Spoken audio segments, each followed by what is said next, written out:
Trying to extract the code for each character.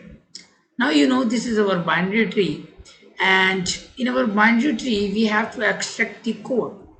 As we know very well, for the left side we are writing 0 and for the right side we are writing 1, and similarly for each thing. And for the leaf character we have two things. We have value, which is the character, and the frequency.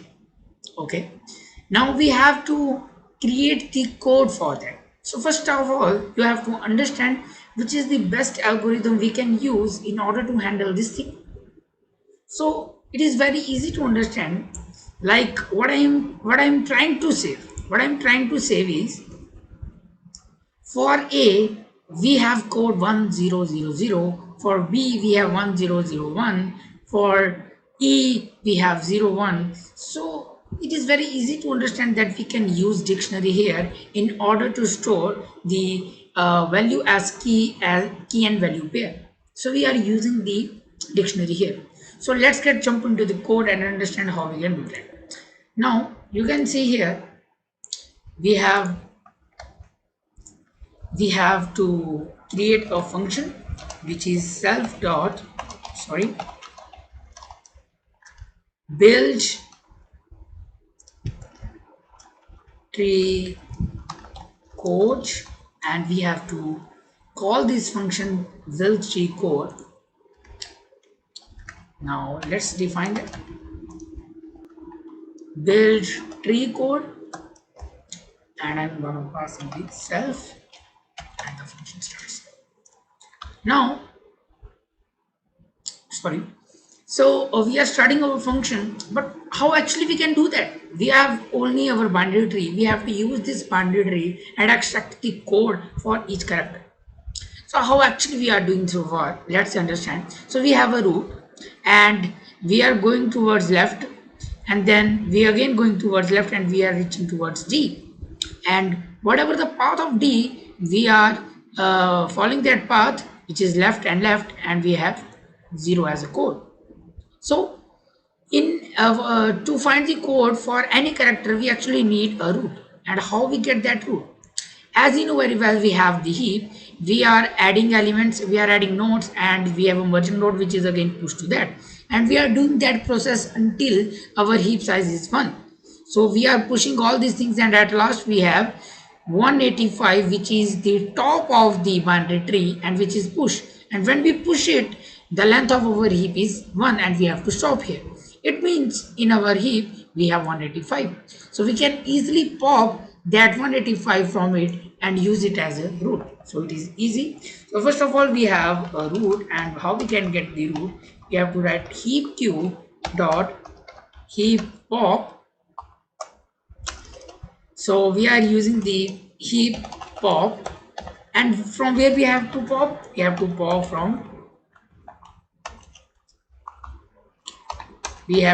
from heap. So okay, so we actually pop from heap and we are getting the root. Now sorry for this. Now what we have to do? What is the next step we can do here? The next step I think, we have the root. Now we have to move towards left, we have to move towards right, then we again will move towards left, then we again move towards right, and we have to do this for all that whenever we are reaching towards, whenever we are reaching to the character. So actually what you can see, we can use recursion here. Where we use recursion? Where we are doing a same thing many times, that we don't know how that process goes on, or how much time it just have to do its work. So it actually depends on two things. The recursion problem depends on two things, which is a base case and there is a recursion hypothesis. Okay, so we have to create these two things. So what actually we are trying to do? For every character we have to store the bits. So for every character we have to store the bits, and we have to return, and we have to save it in a dictionary. So again let's create a dictionary. So whenever this starts, we create a dictionary, self dot code, and the dictionary is created. Now we have to now at that point we have to use strings in order to store that code. In the next video we are trying to convert that string into a binary number, but for now we are using string in order to save it. So what actually we are doing, we are actually using a different helper function, and in that helper function we are passing the root and an empty string. So how we can do that, we are using a self dot build tree code helper, and what we are passing here the root, and we are passing here an empty string. That what I am saying here. And after that we have to define that function, and the function name is build tree code helper. And what we have self, we have root, we have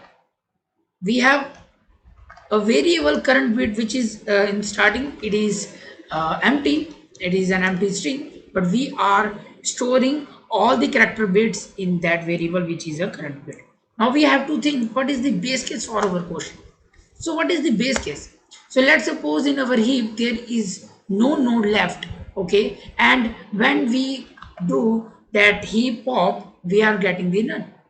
At that time the root is none. So our first base case is, if root is none, we simply have to return.